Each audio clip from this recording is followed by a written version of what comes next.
The house was dark. "Gollum," I said.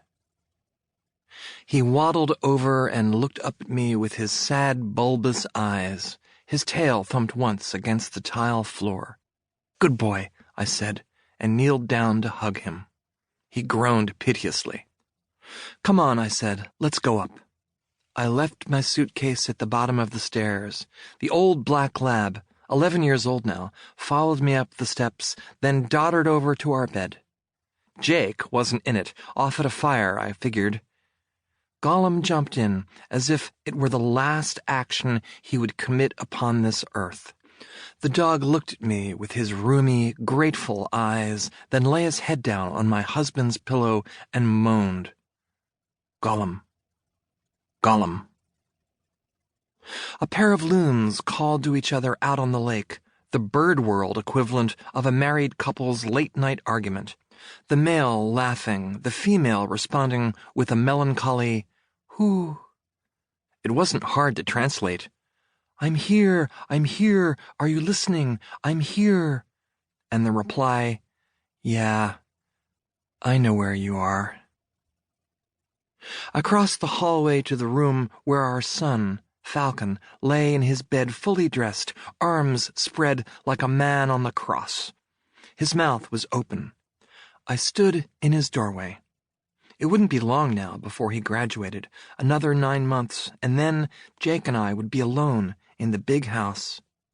On his desk, Falcon's school books were piled high. His French horn lay by the foot of the bed, the case open, a music stand over by the window. Once he'd been a 2-year-old, lying in a crib in a room not unlike this one. Back then I feared that the slightest breeze might carry him off. There'd been days when I'd stood by the crib, my heart filled with equal measures wonder and fear. The sunlight had slanted through the window and reflected off of the pumpkin pine floorboards, filling his room with golden light.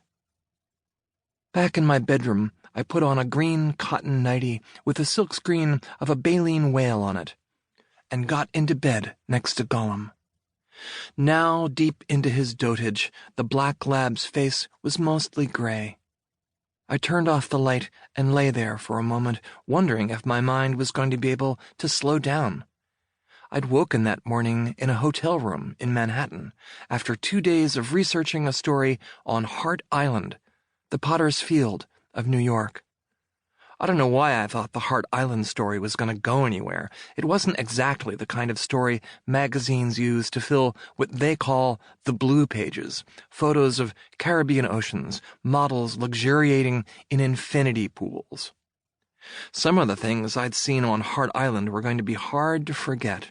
Prisoners in orange jumpsuits, coffins in a long trench, white guards with machine guns trained on black men.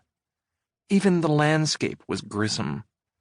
The summer sun shining down on the deteriorating buildings of the abandoned hospital for the insane.